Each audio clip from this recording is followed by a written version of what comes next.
ACP report నేను చూడలేదు, దీంట్లో ఏ జోక్యం లేదు. నేను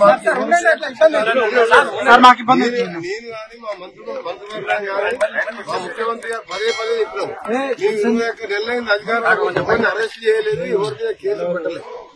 చట్ట ప్రకారమే అన్ని జరుగుతాయి.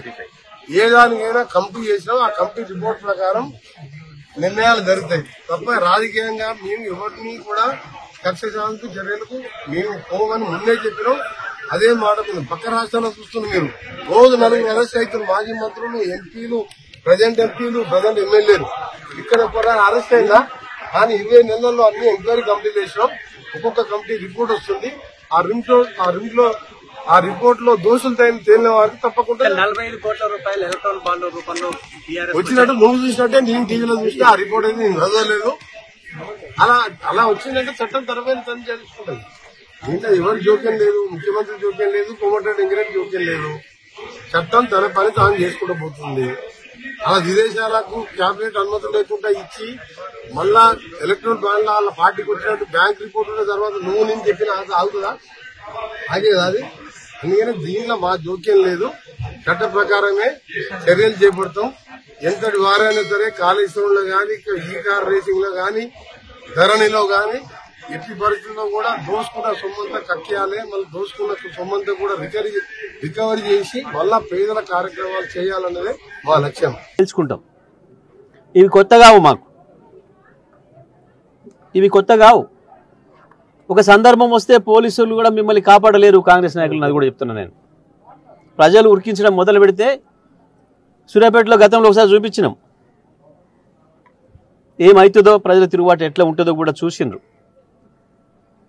ఇంకా బుద్ధి తెచ్చుకోకుండా ఇదే పద్ధతుల్లో ఎట్లా కొనసాగిస్తామంటే తప్పకుండా మా పద్ధతులు మాకుంటాయి, మా ఎత్తుగడలు మాకుంటాయి.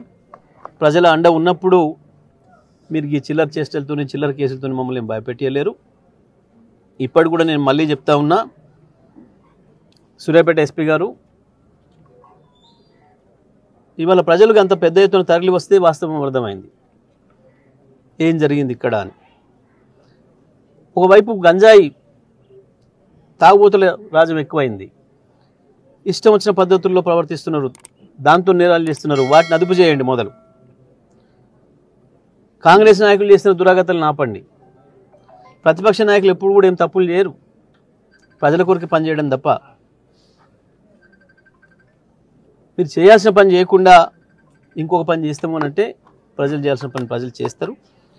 నేను చెప్తున్నా, ఇప్పటికైనా సోషల్ మీడియా కార్యకర్తలని, సోషల్ మీడియాలో పోస్టులు పెట్టిన వాళ్ళని, సామాజిక సమస్యలపైన స్పందించిన వాళ్ళని భయపెట్టిస్తాం, స్టేషన్ పిలుస్తామంటే రారు. నేను ఇంకో మాట కూడా చెప్తున్నా, మీరు ఇట్లాగే ప్రవర్తిస్తే ఒకరు కూడా స్టేషన్ రారు. మీరు పిలిస్తే మీరు ఎంతమందిని పట్టుకపోతారో, 8,000 మందిని పట్టుకపోయి జైల్లో పెడతారో చూద్దాం. ఆ పరిస్థితి తెచ్చుకోవద్దు. పోలీస్ అధికారులను కంట్రోల్ చేయండి, చట్ట ప్రకారం పనిచేసేటట్టు చేయండి అని చెప్పి నేను మరొకసారి కూడా చెప్తా ఉన్నా. ఈ అక్రమ అరెస్టులను ఖండిస్తూ ఉన్నాను నేను. ఎట్టి పరిస్థితుల్లో కూడా వీటికి భయపడే పని కూడా లేదు. బీఆర్ఎస్ కార్యకర్తలకు కూడా విజ్ఞప్తి చేస్తున్నా, ఈ పనిమాలిన కేసులు మన ఏమీ కదిలించలేవు, ఏమి చేయలేవు. పోదాం, సిద్ధమవుదాం, జైల్లో కూడా సిద్ధమవుదాం. ప్రజల కొరకు ఏమి ఇబ్బంది లేదు.